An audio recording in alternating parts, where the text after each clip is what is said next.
This Good Morning Northwest morning sprint is brought to you by Bill's Heating and Air Conditioning. All right, 6:53 is your time. Let's get you ready for your Wednesday here in the morning sprint. Olivia Roberts has new developments in the search for Spokane's permanent health officer, and Destiny Richards is live at East Farm Steam Magnet School this morning. But first, to Mark Peterson tracking a dip in temperatures in the forecast. Yeah, and a little bit of rain coming our way as well. We had a few scattered showers early this morning around midnight, and now we see those moving out. But Doppler shows more starting to build in. Right now we see those south of I-90, but we're going to see a couple of sprinkles. Not going to be a big deal.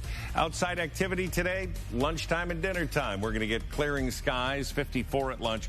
Our high today is 58, but the morning it's going to be cloudy and cool.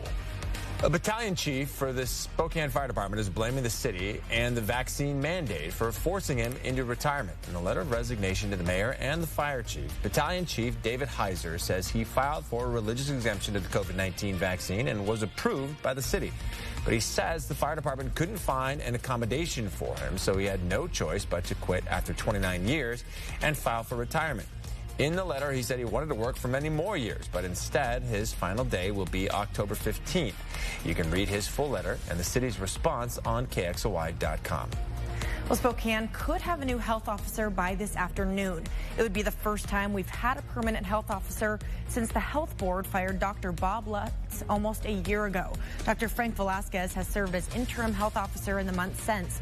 However, he's expressed he's not interested in taking the full-time position. Almost a year later, it's still not clear if firing Dr. Lutz was even legal.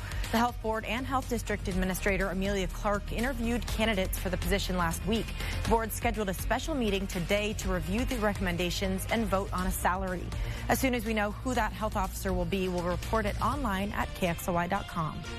Idaho Governor Brad Little will be at the Mexico border today. Under the Idaho Constitution, when the governor leaves the state, the lieutenant governor steps in to take their place. And once again, Janice McGeehan is trying to make some big changes while Little is away. McGeehan tweeted this executive order. Under her power, she would ban vaccine mandates and mandatory COVID-19 testing in Idaho schools. But there's a problem with all of this. The commanding general of the National Guard told McGeehan she can't do that, meaning send National Guard troops to the U.S.-Mexico border.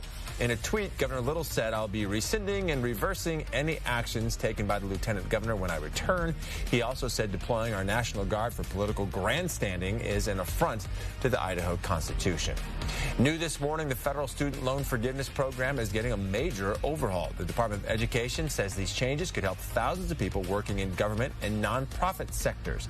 The federal program forgives student loan debt for certain jobs after they have made monthly payments for 10 years. But it has been riddled with difficulty and miscommunication for years. As part of its overhaul, borrowers will be offered a time-limited waiver allowing prior payments to count towards their loan. These changes will be implemented in the coming months.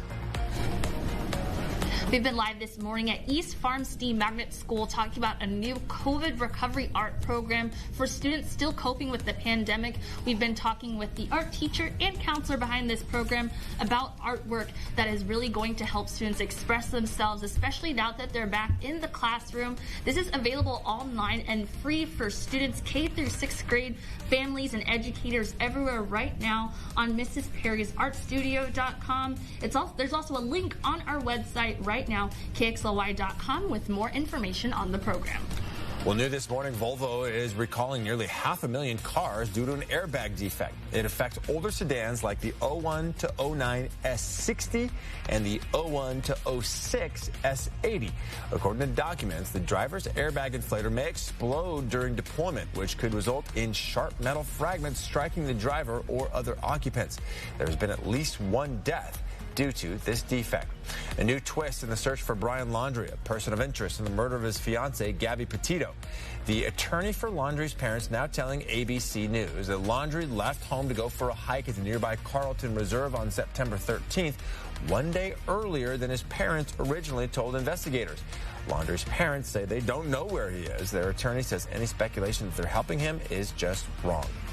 Coming up on Good Morning America, the FBI is under new scrutiny over the investigation of former USA Gymnastics Dr. Larry Nassar, who sexually abused hundreds of girls and young women.